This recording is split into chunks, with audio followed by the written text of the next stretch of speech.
Break બાદ હવે આગળ વાત કરીએ તો સાબરકાંઠાની આર્થિક જીવાદોરી સાબર ડેરીમાં મિલ્ક ડેની ઉજવણી કરવામાં આવી।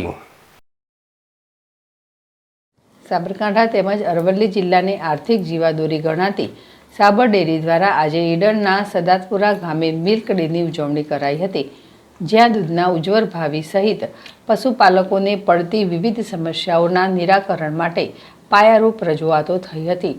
તેમજ અમૂલ ફેડરેશનના ચેરમેને આગામી સમયમાં પશુપાલકોની પરિસ્થિતિને વધુ સક્ષમ બનાવવા અંગે વિશેષ ભાર મૂક્યો હતો। સાબરકાંઠા તેમજ અરવલ્લી જિલ્લાની જીવાદોરી સમાન સાબર ડેરી દ્વારા આજે ઈડરના સદાતપુરા ગામે મિલ્ક ડેની ઉજવણી કરવામાં આવી હતી।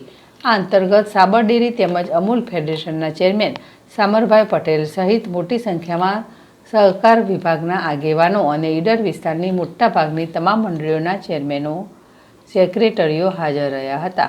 આ તબક્કે પ્રતિ દિવસ 100 થી 150 લીટર દૂધ ઉત્પાદિત કરતા પશુપાલકો પણ વિશેષ હાજરી આપી હતી।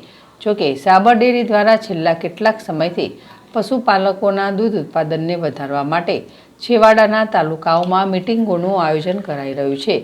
સાથોસાથ મિલ્ક ડેની ઉજવણી અંતર્ગત પશુપાલકોને પડતી સમસ્યાઓનું નિરાકરણ લાવવા માટે વિશેષ પ્રયાસ હાથ ધરાઈ રહ્યા છે।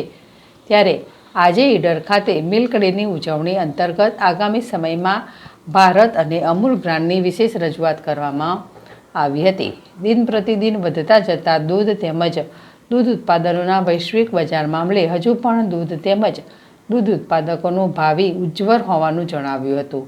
જોકે આ તબક્કે ઈડર વિસ્તારની 2 મહિલા પશુપાલકોએ પોતાની વાત રજૂ કરી હતી, તેમજ દૂધની સાથોસાથ દૂધ માટે પોતાના પશુઓ પર વિશેષ ધ્યાન આપવાનું જણાવ્યું હતું। આ તબક્કે વિશેષ સૂચનો પણ આવ્યા છે, જેના પગલે દૂધ ઉત્પાદકોની સમસ્યાઓનું આગામી સમયમાં નિરાકરણ કરી શકાશે। સાથોસાથ દૂધના ભાવિને ઉજ્જવળ બનાવવા માટે પાયારૂપ પ્રયાસો પણ હાથ ધરવામાં આવશે। જોકે એક તરફ દિન પ્રતિદિન સમગ્ર વિશ્વમાં અમૂલ સહિત ભારતીય દૂધની માંગ વધી રહી છે, ત્યારે પશુપાલકોની સમસ્યાઓ માટે હાથ ધરાયેલો આ પ્રયાસ આગામી સમયમાં દૂધ ઉત્પાદન વધારવા ઉપર વિશેષ અસર કરે તો નવાય નહીં।